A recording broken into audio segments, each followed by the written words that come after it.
Assalamualaikum warahmatullahi wabarakatuh. Perkenalkan, nama saya Afidatu Soliha dari Prodi PPKN dengan NPM 23040104041. Di sini saya akan menjelaskan tentang sistem pemerintahan parlementer.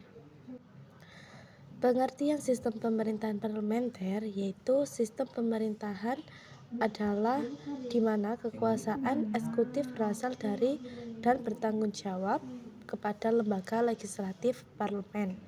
Dalam sistem ini, parlemen memegang kekuasaan tertinggi dan pemerintah hanya dapat berkuasa selama mendapat dukungan mayoritas. Yang kedua ada ciri-ciri, yang mana ciri-ciri ini ada 6. Dan yang pertama yaitu kepala negara dan kepala pemerintahan terpisah. Kepala negara bisa disebut raja atau presiden yang bersifat simbolis, tidak terlibat aktif dalam pemerintahan. Dan ada kepala pemerintahan yang mana adalah Perdana Menteri yang memimpin kabinet dan menjalankan pemerintahan. Kedua ada kabinet atau pemerintahan bertanggung jawab kepada parlemen, yaitu kabinet bisa diminta mundur jika kehilangan kepercayaan dari parlemen melalui mosi atau tidak percaya. Ketiga ada Perdana Menteri diangkat oleh parlemen, itu yang umumnya berasal dari partai pemenang pemilu atau koalisi mayoritas. Dan yang keempat ada parlemen memiliki kekuatan untuk mengontrol pemerintah, yang mana parlemen bisa membubarkan kabinet dan pemerintahan wajib memberikan laporan dan pertanggungjawaban kepada parlemen. Kelima, pemilu dapat dilakukan sewaktu-waktu. Jika terjadi kebuntuan politik, parlemen bisa dibubarkan dan diadakan pemilu baru.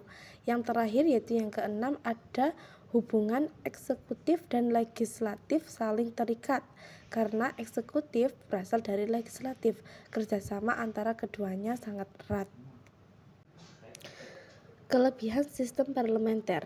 Yang pertama, lebih demokratis. Pemerintahan selalu diawasi oleh parlemen yang mewakili rakyat. Yang kedua, responsif dan fleksibel. Jika pemerintah gagal menjalankan tugas, maka bisa segera diganti tanpa harus menunggu masa jabatan habis. Yang ketiga, kerjasama politik tinggi, yang mana karena berasal dari parlemen, pemerintahan cenderung selaras dengan keinginan legislatif. Kemudian, kekurangan sistem parlementer juga ada 3. Yang pertama, pemerintahan tidak stabil, yang mana kabinet bisa sering berganti jika kehilangan dukungan parlemen. Yang kedua, dominasi partai mayoritas, yang mana bisa menyebabkan minoritas tidak terwakili dengan baik. Dan yang ketiga atau yang terakhir ini yaitu koalisi rentah pecah.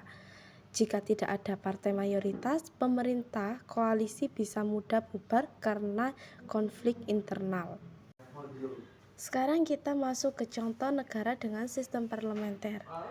Contohnya itu ada 3 di sini, yaitu dari negara Inggris, yang mana raja atau ratunya adalah kepala negara dan perdana menteri sebagai kepala pemerintah. Yang kedua ada Jepang. Di Jepang, kaisar sebagai kepala negara simbolik dan perdana menteri sebagai pelaksana pemerintahan. Yang ketiga, India, Malaysia, Belanda, dan Australia. Negara-negara ini juga menganut sistem parlementer dengan variasi masing-masing.